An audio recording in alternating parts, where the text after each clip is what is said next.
So who here has been to a Catholic school growing up, or a Christian school? I think there was one at the start. We all have those stories, and I sure have mine. So at the school that I had to go to, it was Catholic all-girls school. We had to go to Mass every single day. Every day. Not the most normal thing to do, but we had to do it. And I was always looked at as, oh, she wants to, rebel, as a kid at the house, or wanting to cut corners or play jokes, things like that. And I was that kid in school as well, in and outside of school. And I had one brilliant idea once. Oh, let's all set our watch alarms to go off at the same time. So we did that once at Mass.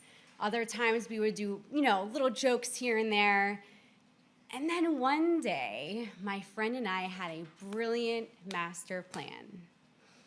We thought if we could cut out the music of Mass, we could get out early and then have recess.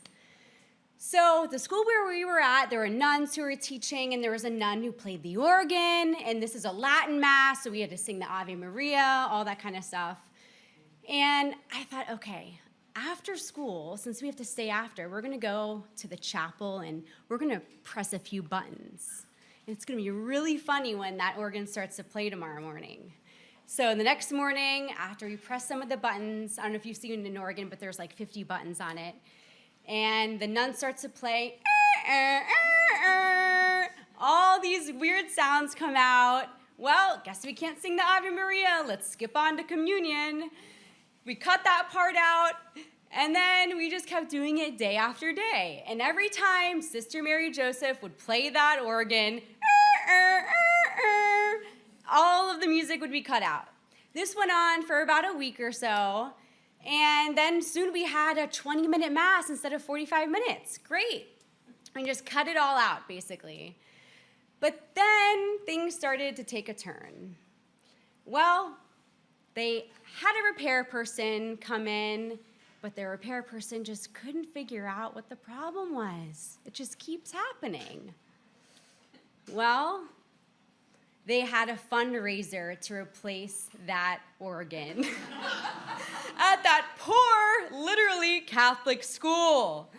Horrible. I can still recall the thermometer back in the day, the big poster with the thermometer of, how many thousands of dollars to repair the organ, whatever it would cost. And my friend and I would just be chuckling. Should we go to the principal's office? Should we tell what we did? Should we? No, now we're going to get in trouble, too scared.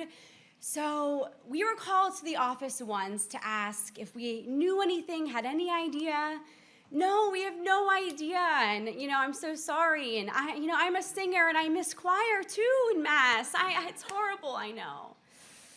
And at the time, there were some students there who were boarders who didn't speak much English. And they were called up to the office, and there was another Sister Mary Joseph translating, asking if they knew anything. No. But then this other friend said, well, it's got to be this one Maria because she goes into the chapel, after school, and maybe she's the one doing it. Well, it was never blamed on Maria, but the whole school was called to the auditorium to ask and shame us and guilt us for whoever must have been doing this to the organ because the repairman said it was in perfect shape, and now we have to have this fundraiser for the school. So there was some suspicion, but they really just were wanting to fish someone, to come admit to the office, I think. And using that guilt and shame in the Catholic Church didn't work that time. But all in all, they had to raise a fundraiser, get a new organ, and to this day, that's my most rebellious story. And I guess the moral of the story is if you want your kid to not rebel, then don't send them to a Catholic school.